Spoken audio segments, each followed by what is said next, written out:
সকলোৱে প্ৰেমত পৰে, কিন্তু এইগৰাকী যুৱতীৰ সুকীয়া প্ৰেম।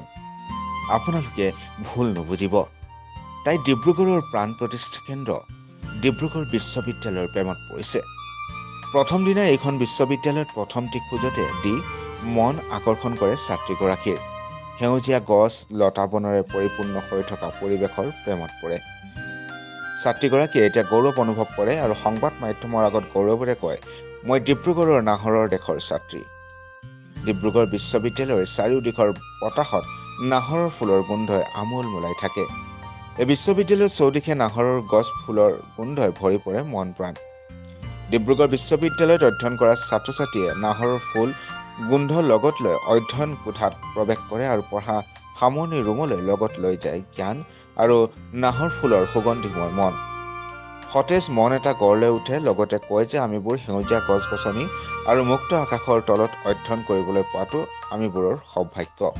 খুব ভাল লাগে যেতিয়া ইউনিভাৰ্চিটিৰ ভিতৰলৈ প্ৰথম সোমাই আহোঁ, তেতিয়া নাহৰ গছৰ ফুলৰ গোন্ধই মনটো সতেজ কৰি তোলে, পঢ়িবৰ কাৰণে আগ্ৰহ যোগায়। ভাল লাগে। আগত এনেকুৱা পৰিৱেশ পোৱা নাছিলোঁ, যিহেতু সেইটো কাৰণে ভাবোঁ ইয়াৰ পৰিৱেশটো বেলেগতকৈ এটা এক সুন্দৰ অনুভৱ হয়। কাৰণ এই বিশ্ববিদ্যালয়খন নাহৰ দেশ বুলি জনা যায়, আগৰে পৰা আমি গম পাওঁ। আৰু নাহৰৰ নিৰিবিলি ছাঁ আমি পঢ়িছোঁ, গতিকে এক আৱেগ জড়িত হৈ আছে বুলি আমি এতিয়া অনুভৱ কৰিছোঁ, বা আগৰ পৰা সেই কথা আগৰ পঢ়ি যোৱাসকলেও কয়।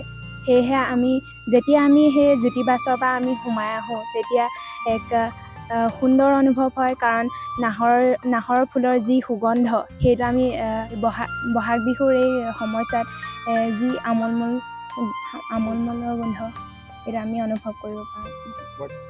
উজনি অসমৰ প্ৰাণকেন্দ্ৰ নাহৰ দেশৰ ডিব্ৰুগড় বিশ্ববিদ্যালয়ত গোন্ধে আমোল মোলাই থকা নাহৰ গছৰ ফুলে হাত বাউল দি মাতে ছাত্ৰ ছাত্ৰীক।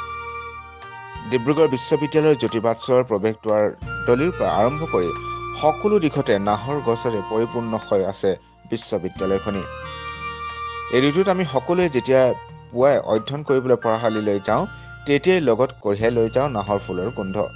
আকৌ দিনৰ ভাগৰুৱা মনটোৱে নাহৰ গোন্ধই আমাৰ দেহ মনত প্ৰাণ পাই উঠে। এই গোন্ধ পায়, এই ফুলৰ গোন্ধত এটা অলৌকিক শক্তি আছে, আৰু এই শক্তিয়ে আমাৰ মনত শক্তি যোগান ধৰে। এই গোন্ধই আমাৰ দিনৰ সকলো কষ্ট ভাগৰ নোহোৱা কৰি দিয়ে। সেউজীয়া পৰিৱেশৰ লগতে চাৰিদিশে ফুলি থকা নাহৰ ফুলৰ গোন্ধই।